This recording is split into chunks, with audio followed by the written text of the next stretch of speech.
But you're right, Stewart did make some ground on him on that last lap.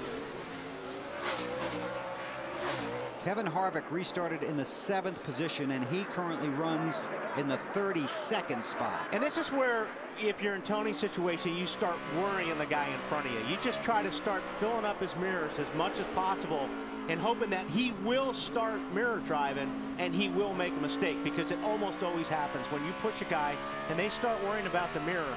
That's when the mistake happens. Well, we saw it earlier in the day at the very beginning of the race with the 83 car when the 18 caught him, when Kyle Busch caught him. He just worried him enough that finally he slides out up there in turn 7 and gives up the position and then drives away from him. That he just worried him, just as you say, Wally. He just worried him into doing something that he wouldn't normally do. Just to polish off the Kevin Harvick story, cut tire on the 29.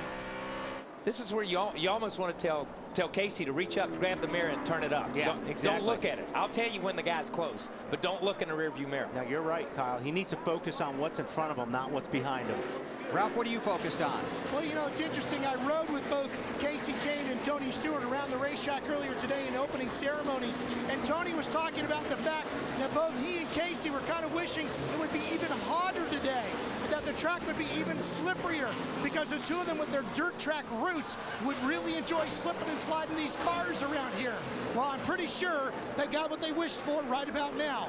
These tires are pretty much shot. As you can see, the cars' handlings have gone away. They have to really drive these cars. They are both in their element. The ironic thing, though, is Casey said earlier in the week, road racing goes against everything I've ever learned about driving a race car. And he's got one of the best in the business right behind him in Tony Stewart. Marcus Ambrose runs in 3rd. Jimmy Johnson is 4th. Hamlin is 5th. Montoya has slipped to 6th. A.J. Allmendinger's in the top 10. Max Pappas is in the top 10 in the 10th spot. See, Casey runs a really, really low line down there in turn 11. And it almost looks like he's trying to search for grip down there, but it's hurting him getting off the corner a little bit. 5 to go. But I'll tell you what, he's smooth. He's driving a smooth race. Tony watches him all the way around, looking for his line, looking for where he might make a mistake. Well, right here, from this point on, is when you need to start setting him up. If you're going to pass Casey, because he's not making any mistakes, so you've got to be good right through here. And he's trying to get close. He's trying to get close. Now, from this point on, if he can stay that close or get a little bit closer to the 9 car, when he gets down to 11, he'll be able to try to pull out and outbreak him. But unless you're within a car length or less, you're not going to have a shot at outbreaking the guy.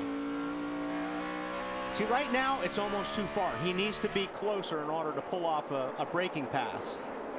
See, and Tony got in there too high. Yeah, you saw him smoke that right front, and look how much ground he lost right there. So, but he was trying. He was trying to get up there to get him set up, but he blew it just that little bit. And the problem with this is now he's got to wait the whole next lap to either try and get into 7 or try him again when he gets back down here. Yeah. Watch that number. Keep changing at the top of the screen. You can see how close they are right in front of you. We check with Matt.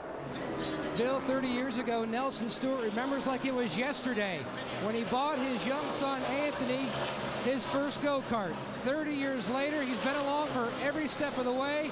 The success, he's standing in the back of the pit, hoping to see his son go to victory lane here on Father's Day with his first road course win as an owner-driver.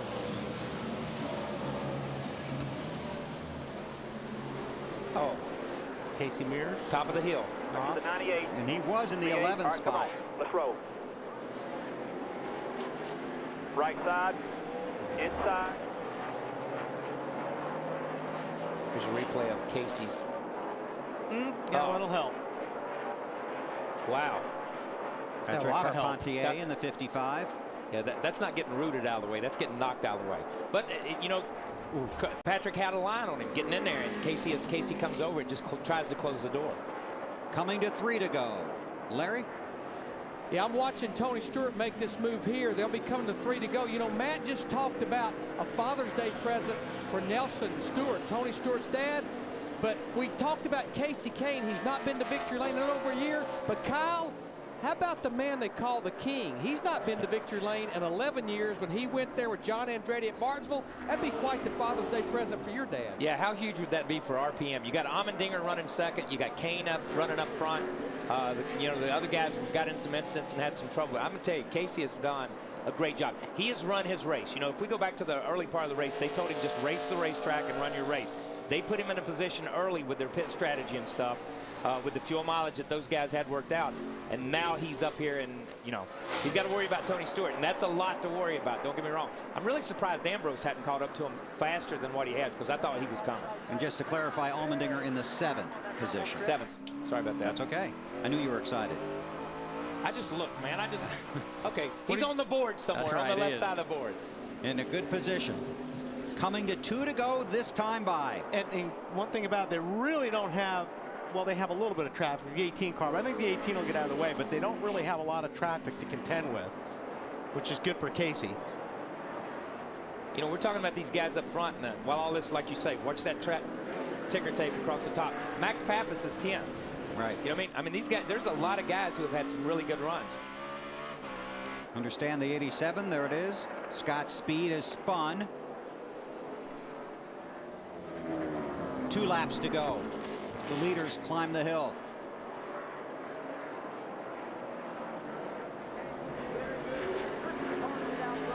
It's everything you got right now. Yeah, these cars are really evenly matched right now. The first 2 cars, actually the first 3 cars, because Ambrose is, they're all running almost the identical same times. Oh no! Caution! Wow! Wow! Caution is for the 87 car stopped on the course. If Casey does win this, he has dodged more bullets in one race than I can remember in a long time. And even though we're inside 10 to go, inside 5 to go, it will be a double file restart.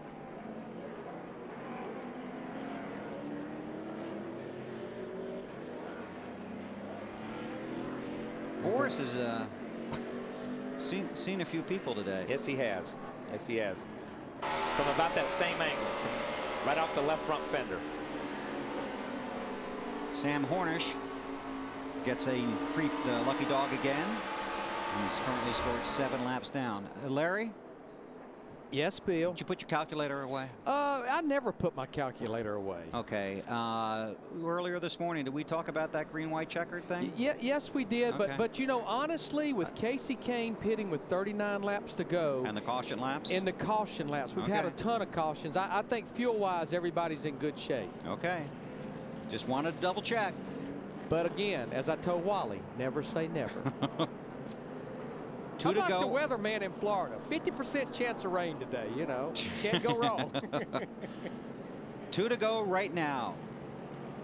There'll be 1 attempt at a green-white checkered finish. And that's probably what Casey's hoping for right now, is just to throw that green, and there will be mayhem. There's the trophy, and that was delivered here by David Reagan, courtesy of UPS. And some of the guys from the United States Coast Guard Air Station San Francisco, they are the guardians of the Golden Gate. The crewman who hand carried the trophy for the Coast Guard, Petty Officer Second Class Brian Patrick, is a hardcore race fan when he is not flying on rescue missions or serving as a counter-terrorism precision aerial marksman sharpshooter. He's a helicopter mechanic. And that's the way trophies should look, as far as I'm concerned. They should be cool like that. They should be. Yeah, it should be. So when you drive as hard as Casey and Tony and these guys have driven today, you want to get out and see something nice. You want to see some nice hardware there.